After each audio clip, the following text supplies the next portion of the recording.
안녕하세요. 반갑습니다. 희망상상 프로젝트 두 번째 강연입니다. 저는 사회를 맡게 된 충남연구원 김진영입니다. 오늘은 생명체의 유전 정보, 즉 게놈과 관해서 우리나라 최고의 전문가로부터 강연도 듣고 토론도 하는 시간을 갖도록 하겠습니다.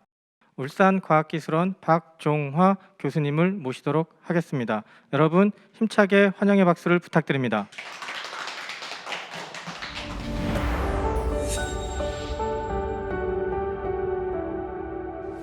안녕하십니까. 오늘 이런 자리를 마련해서 정말 감사합니다. 그래서 제가 이런 일반인들에 대한 강의를 드리는 게 항상 이제 부담이 많이 되는데, 나름대로 이때까지 제가 한 과학 연구에 기반해서 갖고 있는 약간 철학적인 그런 소견을 드리는 걸 오늘 해보겠습니다. 그래서 먼저 오늘 제목이 게놈 혁명입니다. 그래서 게놈 혁명은 기본적으로 생물학적인 혁명에서 그치는 게 아니고 사회적 혁명, 산업혁명, 인류 전체에 대한 혁명의 한 꽤 매우 중요한 분야라는 게 제 생각이고요. 그래서 제가 밑에 부제를 긍정적인 인류의 미래를 달았습니다.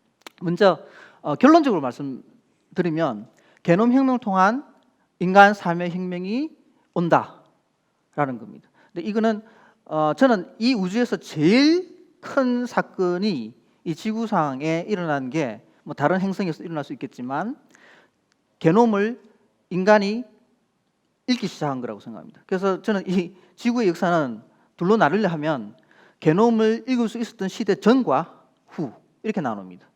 게놈 전, 게놈 후.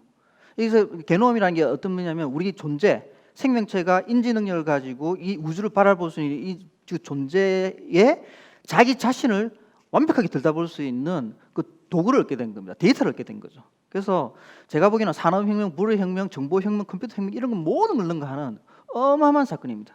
그렇기 때문에 결국은 우리가 앞으로 어디에 가야 되느냐, 프리딕션, 미래 예측, 어떤 계획을 세워야 되고 100년 뒤에, 1000년 뒤에 우리가 어떤 사람이고 심지어는 뭐 1억 년 뒤에 지구에 우리가 어떤 존재있냐 이런 것에 대한 철학적인 답을 제공해 줄 수 있는 가장 밑바닥에 있는 정보가 게놈 정보입니다. 이런 과정에서 제가 이제 생물학자로서 올해 연구를 했을 때 한 가지 문제점들이 있었습니다. 여러 가지 문제인데 그중에 한 가지 가장 어릴 때부터 제가 고민이 많았던 게 다윈의 진화론입니다. 자연선택적인 철학 관련인데요. 기본적으로 게놈 연구를 통해서 제가 느꼈던 게 이 생명 현상에 대해서, 그다음에 인류의 어떤 미래에 대해서 이 게놈 혁명을 통해서 완전히 다른 어떤 시스템, 체계가 가능하다라는 게 제 오늘 주제 중에 하나입니다. 이거는 뭐 철학적인 주제이기 때문에 약간 주관적입니다. 그 다음에 오늘 제가 말씀한 아까 인간혁명, 게놈혁명에 대해서 그 기본 걸 말씀드리면 생명의 본질이 뭐냐, 이거에 대해서 한번 생각할 필요가 있습니다.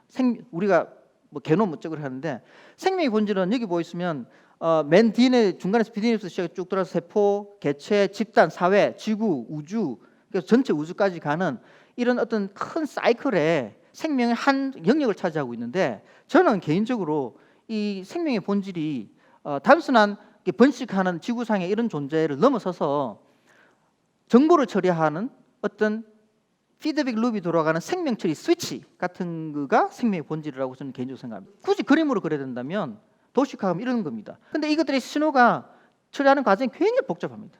너무 복잡하니까 다양합니다. 또 그런 식으로 봤을 때 참 게놈이 뭐냐, 이런 식으로 생명체가 정보 처리하는 거다라는 식으로 봤을 때 게놈이 뭐냐면 그 정보 처리의 가장 핵심적인 이 데이터를 저장을 하고 신호를 주고받고 계속해서 그 복제하는 그 핵심 중에 핵심이 게놈입니다. 그리고 이거는 언어입니다. 살아있는 언어 같은 겁니다.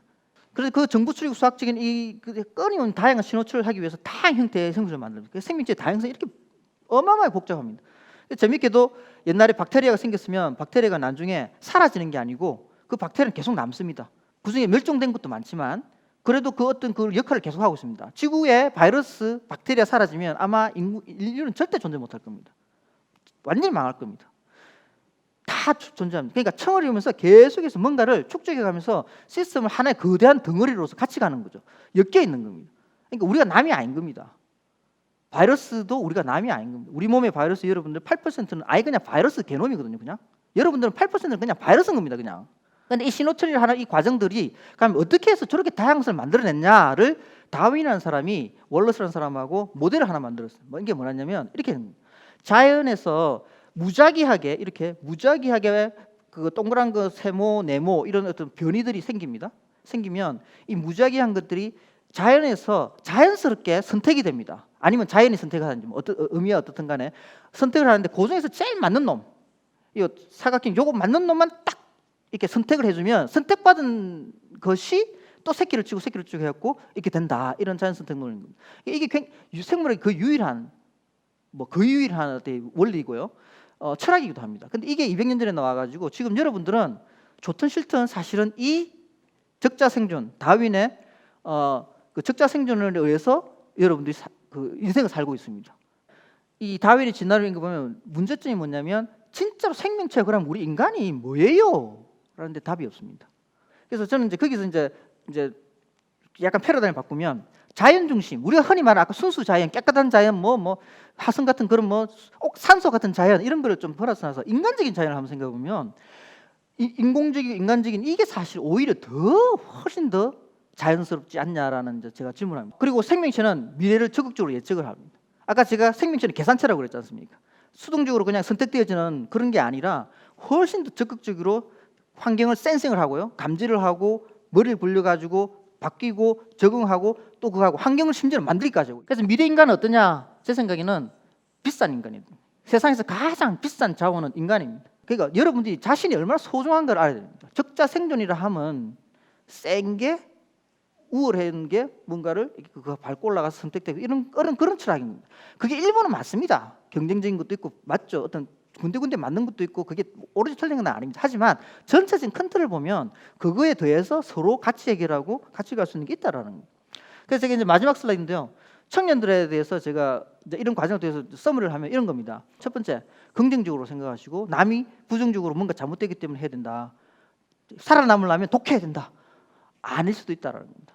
왜? 아까 말씀드렸지만 이 생명체의 그 근본은 같이 만들고 이루어 상생하는 그런 겁니다. 그래서 여러분들이 긍정적인, 그다음에 혁신적인 사고를 할 필요가 있습니다.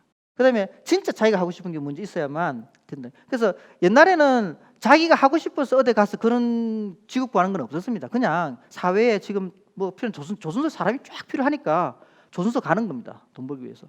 요즘은 그렇지 않고 오히려 이제는 자기가 중심이 돼서 자기 중심적으로 뭐 하는 세상이거든요. 이게 마지막 말인데 저는 이건 뭐 제 개인적인 얘기지만 한국이 아마 한 20년, 30년 정도 되면 이 세상에 제일 잘 사는 나라 중 하나가 될 겁니다. 여기서 말하는 잘 산다는 게 돈이 꼭 많다, 기술이 발달했다는 게 아니라 굉장히 긍정적이고 행복하고 이렇게 개개인이 파워가 커지면서 민주적이고 그런 세상입니다. 왜?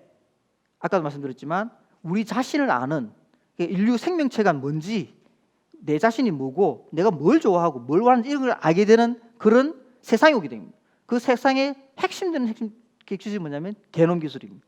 그러니까 결국 이런 엄청나게 뛰어난 게놈 혁명 기술, 반도체 기술, 조선, 해양, 휴대폰, 자동차 이런 것들이 엄청나게 여러분들 도와주는 그야말로 재미있는 사회가 될 겁니다. 그래서 가끔 가다가 너무 막 걱정스럽게 코로나 하나 터지면 인간이 다 죽을 것 같고 지구 온난화 때문에 당장 내일 지구가 이게 터져가지고 나갈 것 같고 자원이 다 떨어졌고 이런 거 있는데 그런 게 틀리다는 게 아니라 그런 말이 있으면 곰곰이 조금 더 긍정적인 마음을 가지고 혁신하는 마음을 갖고 우리가 주체고 얼마든지 개선할 수 있다는 그런 걸 갖고 인생을 한번 대했으면 하는 생각입니다. 이상입니다. 감사합니다.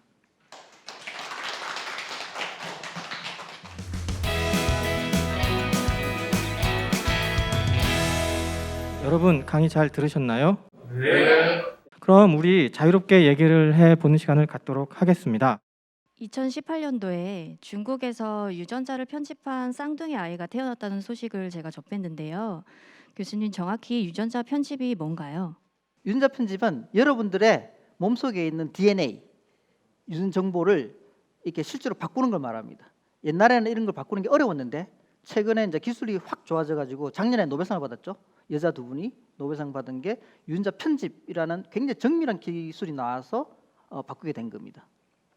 이렇게 태어나기도 전부터 편집 기술로 인해서 다른 사람들보다 또 머리도 좋고 체력도 뛰어나고 외모도 훌륭한 이런 아이들을 이런 사람들을 저희가 인위적으로 만들어낼 수가 있는 건가요? 예, 인위적으로 얼마든지 가능합니다. 근데 실제로 여러분도 아시겠지만 이미 우리는 동물들을 그렇게 해오고 있습니다. 돼지, 소, 뭐 이런 걸 이미 많이 해오고 있죠. 그 다양한 방법으로 이미 그런 걸 해왔습니다. 그런 가장 대표적인 전통적인 방법이 육종을 하는 거죠. 거기다가 이제 분자 육종이라 그래서 옛날엔 그냥 이제 우량종을 이제 섞고 뭐 그랬는데 이제는 아예 그걸 찍고 그 안에 이제 유전자 분자를 봐가지고 하는 거죠. 그러니까 이런 어떤 그 방금 말씀하신 그런 기술들이 이미 오래전에 돼 있고 단지 그게 더 정밀해지고 뭐 정확해지고 있고, 근데 이걸 어떻게 하냐에 대한 건 아까 말씀드렸지만 결국 우리가 윤리 가치관의 문제입니다. 교수님 생각에는 과학자들이 윤리 기준을 잘 지킬까요? 이런 아까 얘기했던 것처럼 중국인 과학자처럼 그렇게 몰래 이런 연구를 계속하지 않을지 저는 좀 의문입니다. 어떻게 생각하시나요? 그게 아까 그 중국의 그 과학자 예에서 보셨지만 그 이제 사회 문제죠. 이제 그 과학자가 그걸 안 지켰고 그건 잘못됐습니다. 그래서 여기서 제일 중요한 거는 윤리나 도덕이나 이런 것에서 제일 중요한 거는 합의가 없었다는 게 중요합니다. 그러니까 소통이 없었던 거죠. 이게 숨어서 혼자서 이제 그거를 어떤 상식적인 가이드라인도 아니고 실제로 가이드라인 이런 걸다가 뭐 그때 뭐 정확히 있었던 것도 아니겠지만 중국에 그런 걸 생각하지 않고 소통 없이 합의 없이 해버린 겁니다. 이제 거기서 생긴 문제인 거죠. 그래서 그런 과학자의 윤리는 항상 우리가 투명하게 소통하고 이렇게 서로 공유를 하게 되면 얼마든지 해결될 수 있는 문제라고 생각합니다. 공상과학 영화를 보면 인간과 다른 생물체 간에 유전자를 결합해서 새로운 생명체가 만들어지는 그런 장면들이 나오게 되는데 이런 게 실제로 가능한지가 좀 궁금합니다. 예, 당연히 벌어질 수 있고요. 인간은 이런 다른 종과 합쳐진 존재입니다. 우리 몸속에는 아까 8%의 바이러스도 이미 들어와 있다 그랬고, 사실은 이제 박테리아라든지 이게 어떻게 보면 이 게놈이라는 게 나의 것이기도 하지만 이 지구상에는 모든 생명체의 것이기도 하는 약간 이렇게 좀 희한한 관계를 갖고 있습니다. 그래서 내 하나가 내가 아니고 다른 식물, 동물, 뭐 심지어는 뭐 박테리아, 바이러스까지도 다 공유하는 어떤 그런 정보처리적인 존재인 거죠. 그래서 앞으로 유전자 편집 기술, 그다음 게놈공학 기술이 발달되면 그런 것들이 굉장히 정밀하게 컴퓨터로 디자인이 돼서 벌어지는 일이 생길 겁니다. 실제 우리는 인간이 이제 그걸 못해서 지금 안달이죠. 식물의 예를 들자면 생산 효율을 올린다든지 토마토를 뭐 크게 한다든지 할 때 방금 말씀하신 이종 간에 그런 걸 해서 하고 있고, 이미 여러분들이 먹는 식물의 상당수는 그 BT 톡신이라 그래서 그거 농약 안 쳐도 벌레가 못 먹는 그런 것들을 이미 많이 넣은 걸 이미 먹고 있습니다. 그래서 인간도 당연히 합쳐진 건데 이것도 다시 또 윤리 문제인 거죠. 그래서 우리가 그럼 어디까지 그런 걸 허용해서 가야 되느냐? 근데 질병을 고치는 데서는 이런 걸 허용을 하는 경향이 있습니다. 그러니까 어떤 사람이 선천적인 질병을 타고났을 때 그걸다가 고쳐야 된다든지 아니면 뭐 아까 더 좋은 거로 뭐 바꾼다든지 이런 그런 거는 의료 목적에서 사용될 수 있는, 이것도 결국은 이제 아까 말한 소통, 합의의 문제입니다. 혹시 식물도 유전자 정보가 복잡한지 궁금하고요. 동물이 식물보다 유전자 정보가 더 복잡한지 그런 부분도 좀 궁금합니다. 그게 굉장히 이제 재밌는 질문이고 어떻게 보면 답을 하기 어려운 질문인데요. 저는 식물이나 동물이나 박테리아나 바이러스나 그 복잡도 자체는 크게 차이가 없다고 생각합니다. 그래서 인간도 기껏해야 2만 개의 유전자를 갖고 있고요. 식물은 오히려 더 많이 갖고 있습니다. 어떻게 유전자 자체가 게놈 사이즈도 사람보다 몇십 배가 더 큰 식물이 허다합니다. 그 식물이 오히려 곤충도 그런 경우가 있습니다. 예를 들자면 이제 그러면 복잡하다 안 하다의 기준이 재미있는 거죠. 이게 간단하지가 않고 양으로도 측정이 안 되고 이게 굉장히 다양한 개념. 그러면 바이러스 게놈은 우리보다 훨씬 덜 복잡하냐?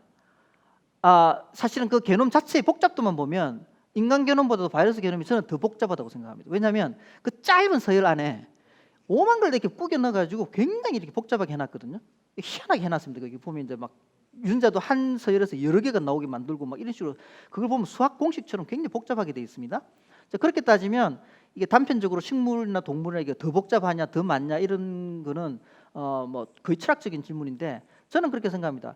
이 식물이나 이런 게 우리가 생각하기에 저등이나 다른 이런 것들이 더 복잡하다 이런 게 중요한 게 아니라 자기가 진화하는 어떤 그 특정적인 방향으로 굉장히 특화돼서 들어간 거고 이게 이제 그 특화된 개념들이 서로 이제 소통을 하는 거죠. 인간과 사람, 그 식물하고 사실은 어떻게 보면 우리도 소통하는 거죠. 이제 그런 식의 그 영역이 다른 건 거죠. 종류가 다르고 영역이 다르다. 근데 그 복잡도 이런 거를 단편적으로 말하기는 어렵다라고 생각합니다.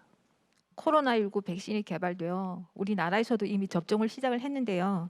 이런 코로나와 관련돼서 바이러스도 유전 정보가 있는지 궁금합니다. 그리고 이런 유전 정보가 백신이나 치료제 개발에도 그 중요한 역할을 미치는지도 궁금합니다. 중요하다기보다 이게 없으면 불가능합니다. 이게 핵심입니다.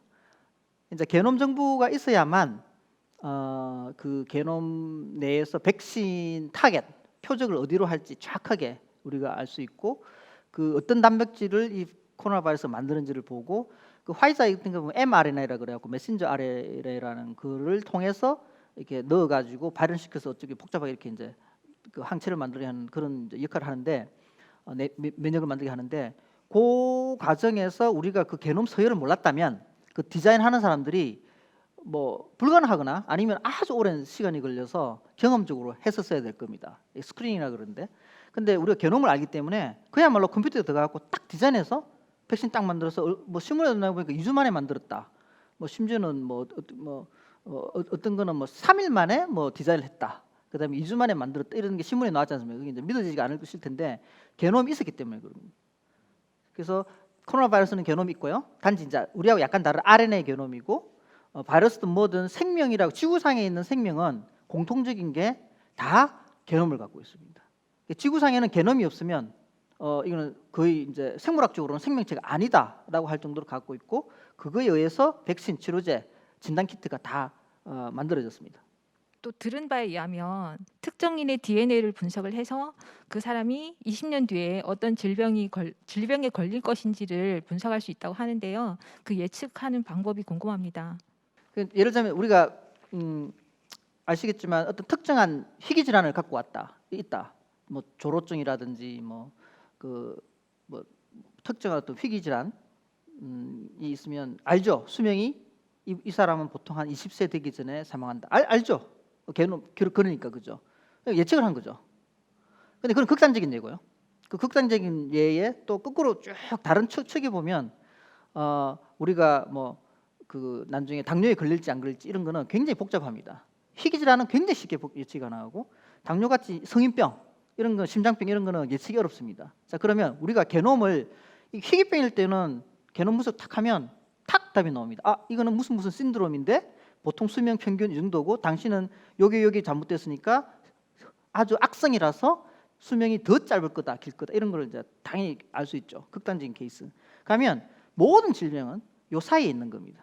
아주 극단적인 희귀적인 케이스와 이 성인병 같은 거. 그러면 제가 이제 암에 어떤 걸 걸릴지를 알고 싶다 그러면 그 중간쯤에 있습니다. 암은 유전병이기도 한데 또 이거 환경적인 영향도 있죠. 그러면 암에 관련되는 이 마커를 적절하게 우리가 지표를 여러 개를 봐서 컴퓨터를 갖고 예측을 하면 10년인지 20년인지 대충 알 수가 있습니다. 예측이 됩니다. 통계상에.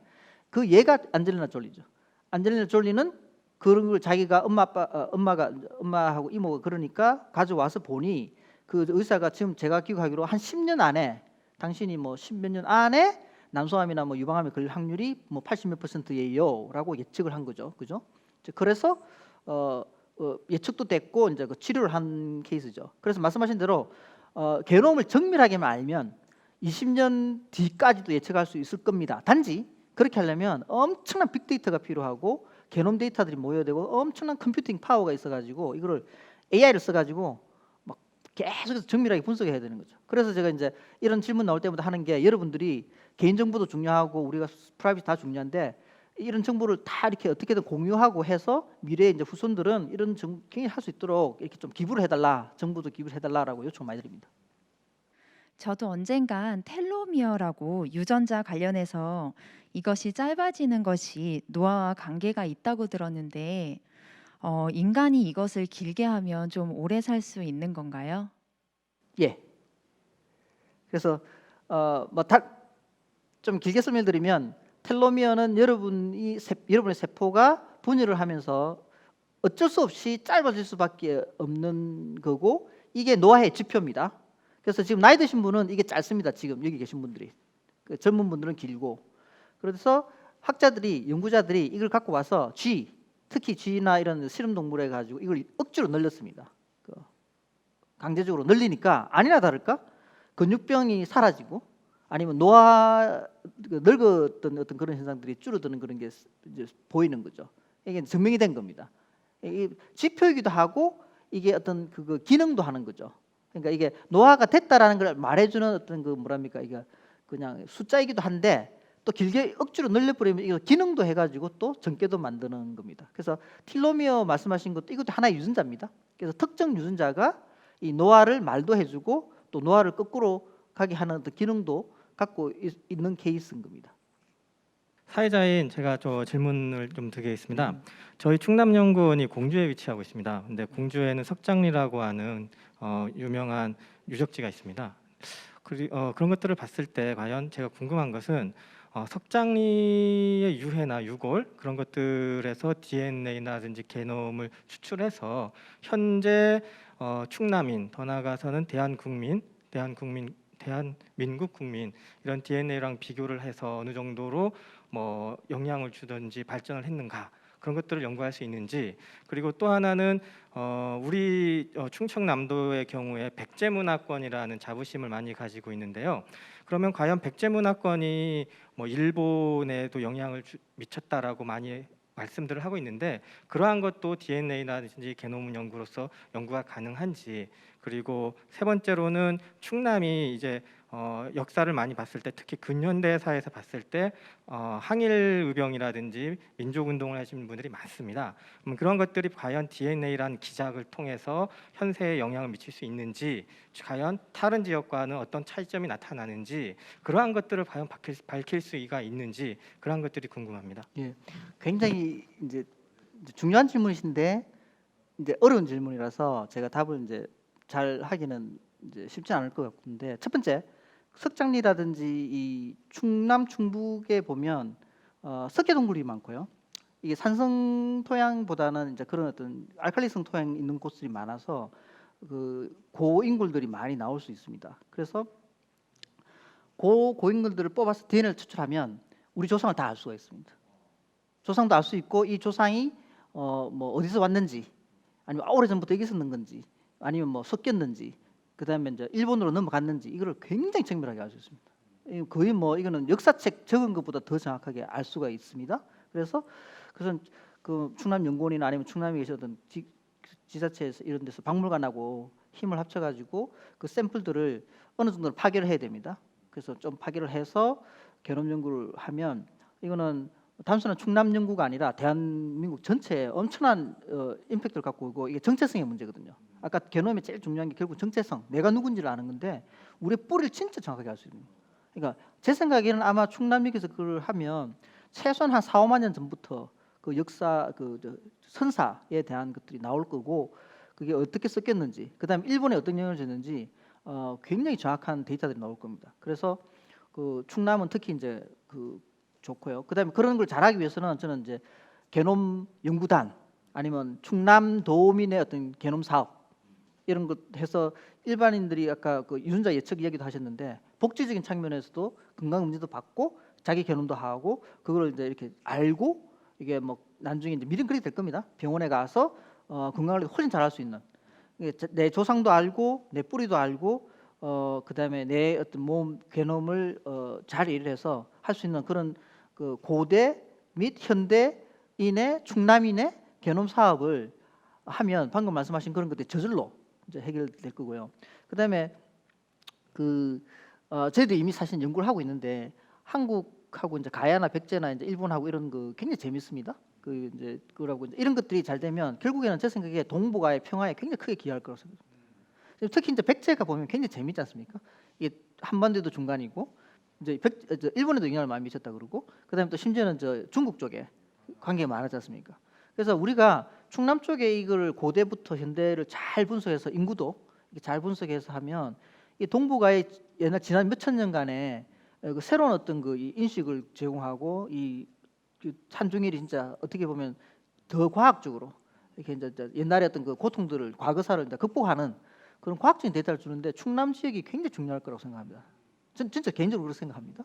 그렇고 마지막 질문에 이제 그거 그 이순신 장군이라든지 뭐 이제 이 의병이라든지 이런 분들이 있는데 아시겠지만 이제 첫 번째 DNA하고 우리가 더 정신적인 거 교육받은 거하고는 별개로 돌아갑니다. 그런데 제가 보기에 그거는 이제 어떤 문화적인 거고요. 충남이 갖고 있는 어떤 그 역사적이나 어떤 정통적인 거, 뭐 충북가 뭐 양반이라는 이런 그런 말부터 해가지고 그런 거가 크고요. 그런데 한 가지 잠깐 이제 최근에 이제 연구 중에 하면 우리가 실제로 오늘도 이 자리에 앉아서 얘기를 하고 있는데 이게 다 어떤 식으로든 후세에 영향을 미칩니다.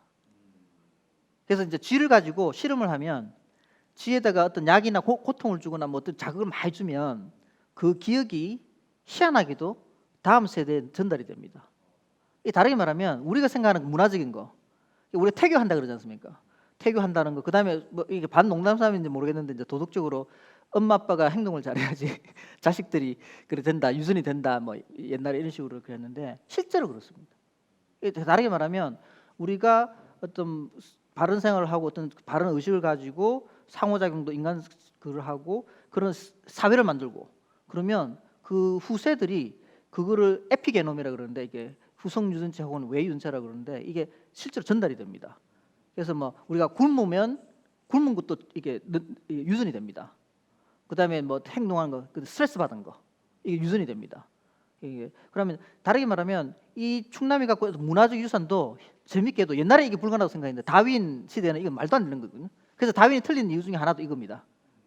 다윈의 진화론이 틀린 것 중 하나가 이게 뭐냐면 이게 꼭 DNA 그게 쓰여지지 않더라도 그 위에 딱지 위에 이제 어떤 이게 표식이 왔는데 그 표식들이 전달이 됩니다. 이거 재밌게도 어떻게 보면 문화유산까지도 전달이 된다는 거죠. 좀 과하게만 이제 연구 대상이기도 하지만 그렇게 따지면 아까 말씀하신 충남의 어떤 그 우리가 그러니까 여러분들이 한 세대를 살면서 우리 생각에는 한 번 살고 죽으면 그만인데가 아니라 DNA도 물려주지만 심지어는 DNA 위에 환경적인 것까지도 자손한테 물려주는데 그게 어떻게 보면 이제 문화적인 거고 그게 아까 말씀드린 항일이라든지 뭐 독립이라든지 어떤 자부심이라든지 이런 것들. 그래서 이걸 보면 생각보다도 우리가 갖고 있는 문화유산 이런 거를 더 소중하게 생각해야 되고 연구도 더 해야 되고 이렇게 또 후세에도 잘 넘겨진다라고도 유전적으로도 할 수 있는 거죠. 오늘 박종화 교수님을 모시고 게놈혁명에 대해서 좋은 말씀을 많이 들었습니다. 강연과 토론을 해주신 박종화 교수님께 감사의 박수를 보내드리면서 희망상상 프로젝트 두 번째 이야기를 마치도록 하겠습니다. 감사합니다. 감사합니다.